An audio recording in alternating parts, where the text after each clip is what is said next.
All right, my name is Mr. Bird, and this is my lesson on how to decolonize your time. If you want to decolonize your time, you have to understand what our calendar is all about. And in order to understand what our calendar is all about, you need to understand that our calendar is our consciousness. What do I mean by that? Everything that happened today, from when you woke up to what you did with your day to this moment right now, is dependent on it being Tuesday, April 23rd, 2024. Everything that happened today was because it was this date. So our calendar is a direct representation of our consciousness, and our consciousness is intricately interlinked to our calendar. So what do we know about our calendar? Well, did you know the word calendar comes from the Latin word calendarium, a moneylender's account book? Or did you know that the Roman term arose from Latin calendae, calends, the first day of the month, because monthly payments were due on the first of the month? So effectively, the calendar was created to help people know when to pay their taxes in the Roman Empire. You've heard it's the Gregorian calendar. So Pope Gregory the 13th introduced this calendar in 1582. And he was inspired by Lilius, who proposed fixing the older Julian calendar, which had an average length of 365 and a quarter days, which is almost 11 minutes longer than the mean tropical year, which is that number. The Julian calendar at that point was 10 days off. So the spring equinox was around March 10th or 11th instead of March 21st. Lilius' proposal resulted in a slightly more accurate year. But as we know, Pope Gregory took the credit. So in the transition from the Julian to the Gregorian calendar, they literally just erased 10 days in October 1582 to reset the new calendar. But they still needed leap days to offset the discrepancy. So every 4 years, as you know, February 29th, we have a leap day to offset the discrepancy. But to make it work, the rule is that if the year is divisible by 100 and not divisible by 400, that leap year is skipped. So 1900 was skipped, but 2000 was not.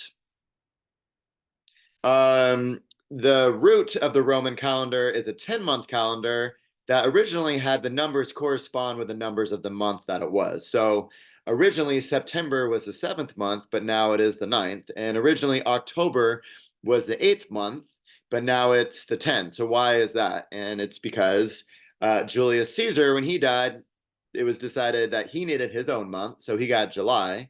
And then you can imagine what his son Augustus wanted. So we got August.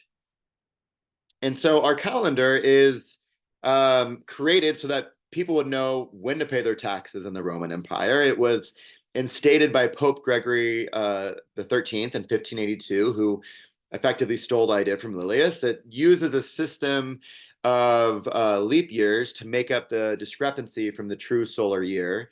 And as I just explained, the names of the months have roots in the Roman Empire, but they don't really correspond to the number of the name anymore. And now you know why we have July and August. So if our calendar is representative of our consciousness is Roman colonialism. Do you want to live in a calendar and a consciousness that has its roots in Roman colonialism? I don't want that. So is there a better way to keep time?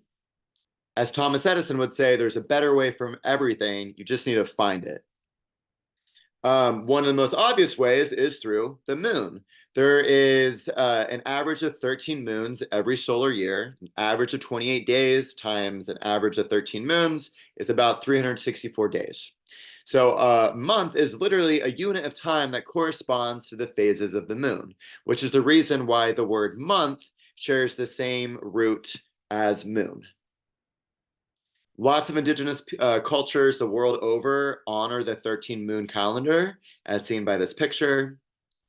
And amazingly enough, many turtles have 13 main shell plates and 28 smaller shell plates around, representing the lunar cycle. The word menstruation derives from the Latin and Greek word for moon, mene. So a lunar calendar honors woman's natural cycle, whereas a 12-month calendar is more patriarchal. There are 13 major joints in the human body as represented by this photo and our human bodies. Might be a stretch for some, not for me. There's one sun. We're the third planet. third rock from the sun. 1 with 3, it's kind of like a 13. And we can honor the seasonal passing of time as an indigenous and agricultural societies have for thousands of years. The reason we have seasons on this planet is because the elliptical axis, which is tilt at 23.5 degrees, and that gives us the different seasons throughout the year. So on the equinox, when the axis is straight up and down, we have the even amount of day and night. That's the spring equinox and the autumn equinox. And a lot of different cultures celebrate the spring equinox as the true start of the year, rather than celebrating the new year in the middle of the winter, which is a very Roman colonial thing. The solstice, if the axis is tilted towards the sun, that will be the summer solstice. If it's tilted away from the sun, that's the winter solstice. There's a lot of cultures that signify and hold celebrations on the equinoxes and solstices as a way to stay connected to the natural cycles of time. Now, the Mayans were incredible timekeepers. The Mayan ancient civilization from Mesoamerica, some of the most advanced astronomers and timekeepers our planet has ever known. The Mayan were one of the first ancient cultures to use the concept of zero, and their Hab calendar was more accurate to the actual solar year than the calendar we currently use today. The Mayans had a vigesimal system base 20 system rather than our decimal base 10 system because they counted with both their fingers and their toes. The Mayans counted with 20s, used the concept of zero, and meticulously tracked both the physical and spiritual energetic shifts of our planet, galaxy, and universe.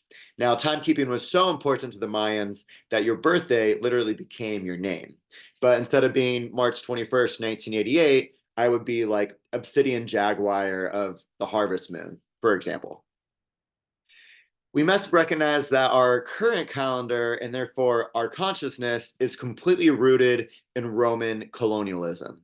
Looking up at the moon, like you could look up the full moon tonight, to honor each month is not only a simple way to keep time, but it reconnects us with the earth and earth-based spiritual practices that our indigenous ancestors have been following for tens of thousands of years.